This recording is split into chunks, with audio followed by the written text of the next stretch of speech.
if all those who oppose beef and cow slaughter would really know that the beef industry and the dairy industry are deeply interrelated, would they still be milk lovers? The majority of opposition to beef in India comes from those who love milk. That's very, very strange. Look at all those who are demonstrating on the roads against beef. In one of the important states, Maharashtra, beef has just been recently banned. So if you are found slaughtering a cow in Maharashtra, you would be jailed and fined, or both. That's wonderful, but stupid, because you do not know that the beef comes from the same cattle that was previously used to fulfill your milk needs and farm needs. The cattle that are slaughtered do not drop from the sky. They are the same cattle that were previously there in the dairies or in the fields for the sake of human welfare and human consumption. We consume the cow twice. Firstly, when we use it for milk, for energy in the farm, the bull that is, the ox.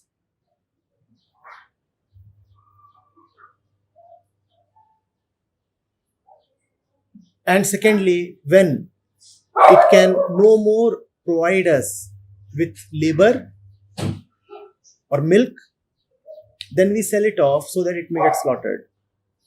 In fact, when, I hope you are aware of this, when there was a ban on beef slaughter, there was a major opposition by a segment of farmers. They said that if we cannot sell the oxen for slaughter, what do we do with them? They are not useful in the fields anymore because they are old now. And after 12 or 13 years of age, the animal is no more useful in the fields. So what to do with it? Keep it and feed it? If we feed it, then our children will starve. So we have to sell it to the butcher. We have to sell it to the one who would help us exploit it a little more.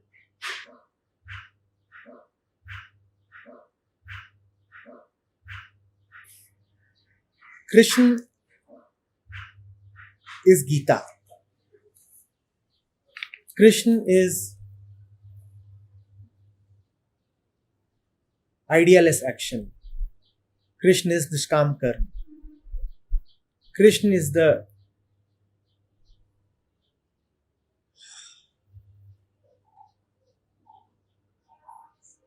height of spirituality. But unfortunately, in this land of Krishna, the image of Krishna has been manipulated to stand mostly as a cowherd, as someone who would relish his milk, his curd, his butter. India hardly understands the Gita, but uses the metaphor, the image, the justification of Krishna to keep consuming milk, ghee, butter, and the rest of these things. You go to someone and tell them, why are you so insistent on milk? And they would say, why? Even our very Lord was a milk lover. He was born in a family of dairymen, and he would tend the cows all day and then milk them. And that was an expression of his love for the cows. Ask them, have you read the Gita? Do you know what love is? And if you really know what love is, would you stick to this particular image of Krishna? But going to the Krishna of Gita is dangerous, very dangerous. So one goes to the Krishna of the mythical stories. That Krishna is suitable. That Krishna helps one consume. It's extremely unfortunate that religion and spirituality in India have become synonymous with milk usage. So you have women coming over and dressing and bathing the shivling with milk. They call it Dugdhabhishek, which is so very nonsensical. Do you know what Shiv stands for? Have you read the Shiv Sutras? Have you any real respect for Shiv? Do you really love Shiv? Shiv stands for total love. Shiv stands for a dissolution of all that which is personal, and that is called pralaya. Shiv does not stand for exploitation of the animal. But you go to the religious types and they will say, we do not exploit the cow, we love the cow. That is why we have chained her in our little gaushala and we provide her food and nourishment. You see what we are doing. You ask them, what if you are chained by your neck in the same way and provided good nourishment? And you are made to have sex with a stranger, just as the cow is made to have.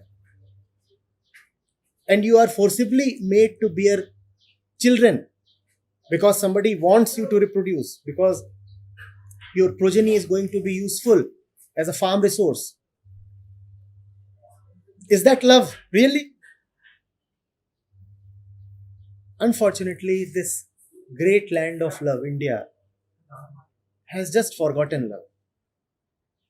And the worst symbol of our cruelty and the worst recipient of our cruelty is the cow. The world has been cruel to the entire vast ecosystem. But India in particular has not been more cruel to any animal than the cow. And all of that, rather most of that, happens in the name of love and religion.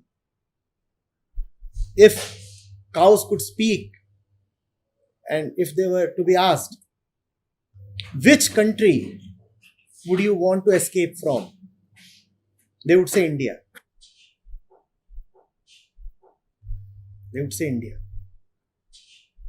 Indians have been so unfair to the cows. So unfair. I was with an acquaintance and I do not touch milk products, that's known.